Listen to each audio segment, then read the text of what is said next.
Hey everyone. Today, we're taking a fascinating journey through the history of ergonomics. You might be surprised to see how deeply ergonomics shapes our everyday lives. Thanks in advance for liking and sharing the video. If you're ready, let's dive right in. Enjoy. The history of ergonomics, the centuries-long story of humans and work. Throughout history, humans have worked, produced, struggled, and often paid the price of these struggles with their health. Today, the field we call ergonomics may seem like a modern concept, but its roots stretch back thousands of years in human history. In this video, we will explore, through a blend of history and storytelling, how ergonomics was born, how it developed, and how it became an inseparable part of our lives today. 1700s, a doctor emerges. By the 1700s, an important figure stepped onto the stage, Bernardino Ramazzini, an Italian physician and widely regarded as the father of occupational health. In his comprehensive work, De Morbis Artificum Diatriba, Ramazzini examined more than 50 professions and described the relationship between working conditions and diseases, like lung diseases commonly seen in miners, fine dust exposure affecting textile workers, or muscular and joint problems caused by poor working posture. Issues we consider fundamental to ergonomics today were described in detail by Ramazzini over 300 years ago. He was truly a scientist far ahead of his time. Next step in history is the Industrial Revolution, humans versus machines. At the end of the 18th century, the Industrial Revolution began. Steam engines, factories, long working hours, harsh conditions. In workplaces designed primarily for machines, humans were pushed into the background. The working class emerged, but accidents increased, occupational diseases multiplied, bodies simply could not keep up with the pace. Had many of the concepts we now call ergonomic existed back then, perhaps thousands of lives could have turned out very differently. The word ergonomics appears for the first time, 1857. The person who introduced the term to the world was a Polish scientist named Wojciech Jastrzębowski. In a work he published in 1857, he used the concept of ergonomics for the very first time. Ergon, meaning work or labor. Nomos, meaning rule or law. In other words, the laws of work. It might seem like a simple word at first glance, but today ergonomics represents a global scientific discipline. By 1919, another Polish scientist, Józefa Jotejko, reinforced the foundations of modern ergonomics by publishing her book, The Science and Organization of Labor.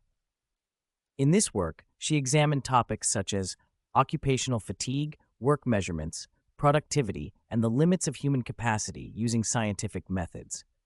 Human beings were no longer studied merely to increase output. They were now being studied to ensure healthier and safer working conditions.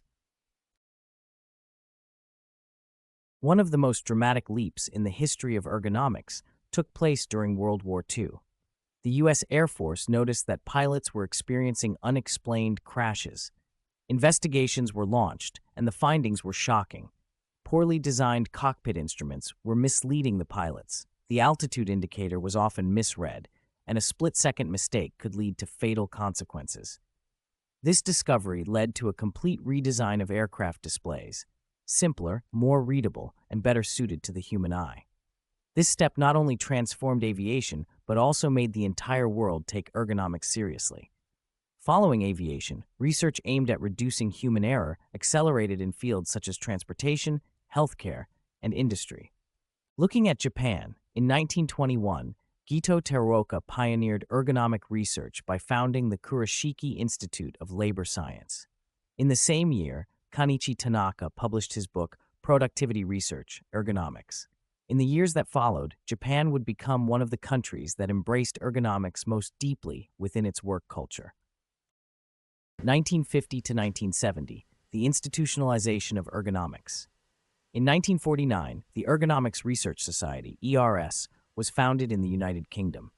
In 1953, the European Productivity Agency launched several ergonomics projects. By 1959, the International Ergonomics Association, IEA, was established. Together, these milestones officially marked ergonomics as a globally organized scientific discipline.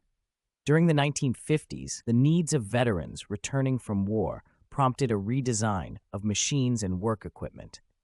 Designs adapted for missing or impaired limbs laid the foundation for what we now consider modern accessibility practices. And in the 1960s, the space race began.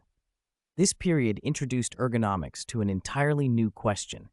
How does a human work in a weightless environment? How does lifting an arm change when gravity is absent? How does long-term exposure to G-forces affect the human body?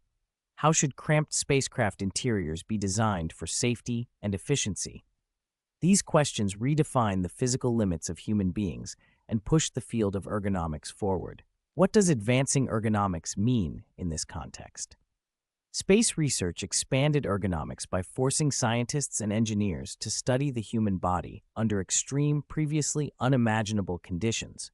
For example, designing seats, controls, and restraint systems that protect astronauts during rocket launches with intense G-forces.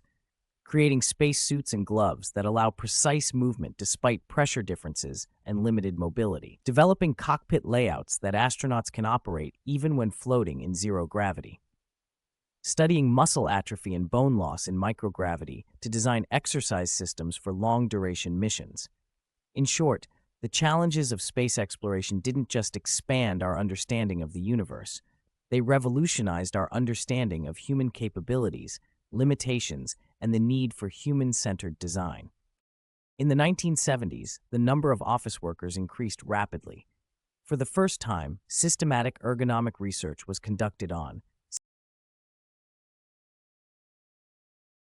sitting posture, desk height, keyboards and typewriters, lighting conditions.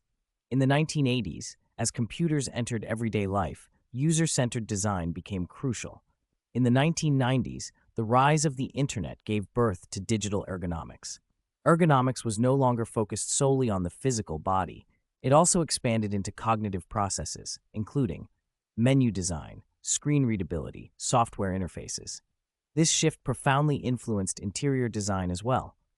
Workspaces were no longer arranged based only on aesthetics or available space. They began to be shaped around human comfort, productivity, and long-term health. Designers had to consider circulation, lighting levels, desk geometry, noise control, and even the psychological effects of colors and materials.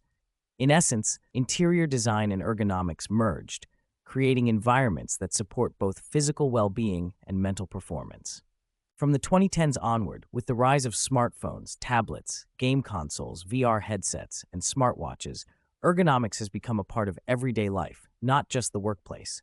Our habits of using phones while walking, text neck syndrome, long screen time, digital fatigue, sensor placement in virtual reality systems. Today, ergonomics is an inseparable element of modern design. The success of a product is often determined by how well it fits the user. Ergonomics is the answer to a question asked for thousands of years. How can humans work more healthily, safely, and efficiently? From ancient Egyptian craftsmen to space-age engineers, every era has searched for conditions suited to human abilities. In the future, technologies such as artificial intelligence, biometric sensors, and digital twins will push ergonomics even further. But one thing will never change. Ergonomics exists for people, and wherever there are people, ergonomics will always be there.